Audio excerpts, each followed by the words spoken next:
1-р болон 2-р Самуэль. Өнөөгийн Библиэд 2 тусдаа ном болж орсон. Дэлгэмэл номын уртаас болж 2 хуваагдсан түүх анхандаа нэг л үргэлжилсэн түүх байсан юм. Харин энэ видеон дээр зөвхөн 1-р Самуэлийн тухай ярина.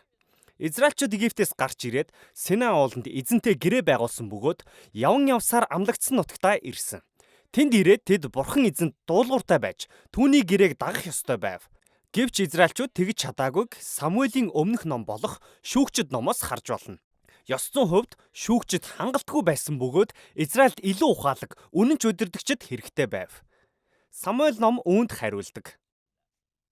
Уг номонд 3 гол баатар гардаг. Энэ номын нэр болох иш үзүүлэгч Самуэль, Саул хаан болон түүний дараагийн Давид хаан. Энэ 3 хүн гурвуулаа Израилийн шүүгчдэр удирдуулдаг овгуудыг Ерүсалимаас Давид хаанаар удирдуулсан нэгдсэн хаан тулс болгосон. Эдгээр гол баатруудын амьдралыг хооронд нь холбон өгүүлсэн 4 хэсгээс бүрдсэн уг номын бүтэц үнэхээр гоё. Самуэль энэ номны эхний хэсгийн гол удирдагч болон иш үзүүлэгч нь юм. Мөн Саулын тухай гардаг дараагийн хэсэгт ч түлхүүр үүрэгтэй гардаг. Тэр нь 2 үндсэн хэсэгт хуваагдана. Саулын эрх мэдэл, түүний гаргасан томоохон алдаанууд, түүний уналт болон гутамшиг түүхэл. Саулын энэхүү гонигт төгсгөл Давидын эрх мэдлийн дэвшилттэй давхцдаг. Давидын түүх ч мөн 2 хэсэгт хуваагдана. Гялалтсан амжилтын түүхээр эхлээд гэр бүл хаан тулсд нь аюул авчирсан өөрийн алдаагаар үргэлжилдэг. Ингээд уг ном нь бүх үйл явдлыг нэгтгэн дүгнсэн дүгнэлтээр өндөрлөдөг. Ингээд номын үндсэн үйл явдлыг сонирхцгоё. Эхний хэсэг Шүүгчид номын эмх замбраагүй цаг үеэр эхэлдэг. Тэр үед хаанна хэмээх огт хүүхэд төрүүлээгүй гонигт эмэгтэй түүхээр үйл явдал эхэлнэ. Мөнхийн эзний инэрлээр тэр эмэгтэй хүүтэй болдог бөгөөд түүнийг Самуэль гэж нэрлэдэг. Баяр хөөрөөр бэлхсэн тэрээр 2-р бүлэг дээр эзнийг магтан дуулдаг бөгөөд тэрхүү дунд эзэн хэрхэн бардам хүнийг эсэргүүцэж даруй хүнийг өргөмжилдөг, хэрхэн хүний гэмт муу чанарт үл захирагдан хүслээ биелүүлж байдаг, хэрхэн өөрийн ард түмний төлөө тослогдсон хааныг өргөмжлөх тухай гардаг. Номын эхэнд гардаг энэ дуу номын үндсэн агуулгыг бүхэлд нь илэрхийлдэг. Самуэль өсөж Израильд нэр хүндтэй иш үзүүлэгч, удирдагч болдог.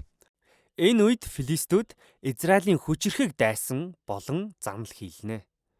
Чухал ач холбогдол бүхий нэг тулаанд Израильчууд ихэрхэн өнгөрөхдөө мөнхийн эзэнтэй ярьж гуйхын оронд түүний гэрээний авдрыг чирч гарган эд шидтэйгээр ялалт байгуулна гэж бардамнам боджээ.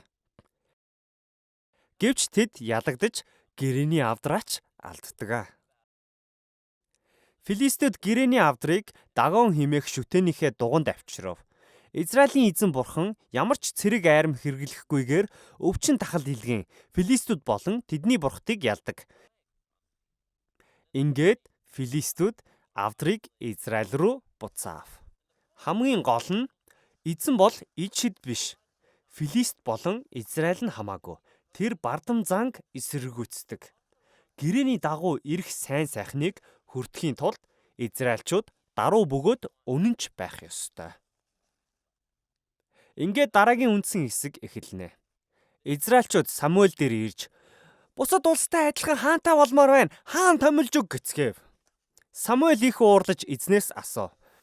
Харин эзэн түүнд "Тэдний шалтгаан буруу. Гэвч хэрэв тэд хүсээд байгаа бол тэр хааныг нь томилж өг" гэж хэлжээ. Ийхүү бид Саултай танилцсан. Саул их харамсалтай дүр. Уул нь өндөр, царайлаг, хаан байхад яг тохирох хүн. Гэвч зан чанарын маш том дутагдaltaй байв. Шудраг биш, үнэнч биш.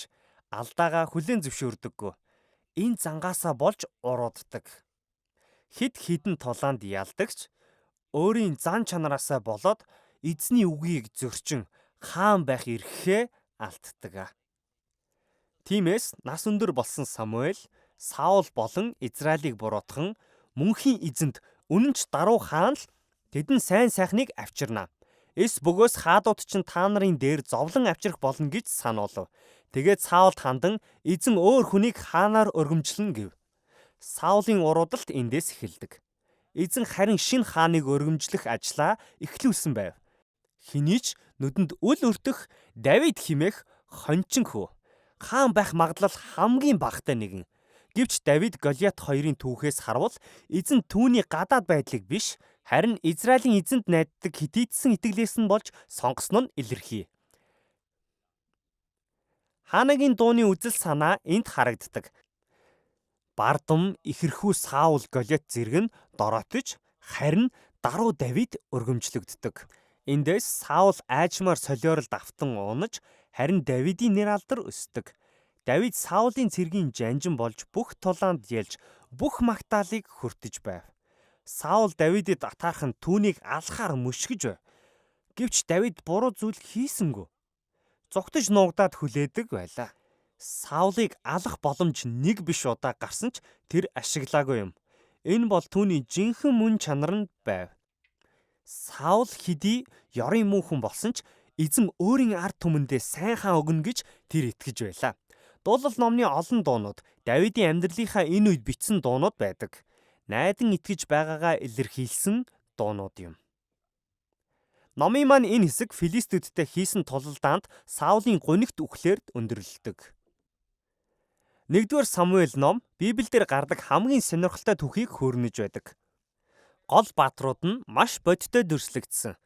Тэдний зан чанарыг илүү тод илэрхийлсэн байдаг тул та тэднээс өөрийгөө ч олж харах боломжтой байдаг. Саулын түүхээс бид сургамж авч хүн бүр өөрийнхөө зан чанарын алдаа дутагдлаа олж харан даруугаар эзний тусламжийг эрэлхийлэн сул байдлаа засаж байх ёстойг сурж болно. Тэгвэл бид Саулын хийсэн алдааг давтахгүй байх боломжтой. Саулаас зүгтэн нуугдж явсан Давидаас бид үлгэр жишээ авч эзний цаг хугацаанд найдан төвчээртэй байхыг сурж болно. Бурхан өөрийг нь орхисон гэж бодох бүх шалтгаан Давидэд байсан ч тэр тэгж бодоогүй. Түүний түүх бидэнд хүний хорон муу үйлсээс үл хамааран эзэн бардам хүнийг доош дарж, даруй хүнийг өргөж байдагт итгэхэд уриалж байдаг. 1-р Самуэль энэ бүхнийг л илэрхийлсэн байдаг юм шүү.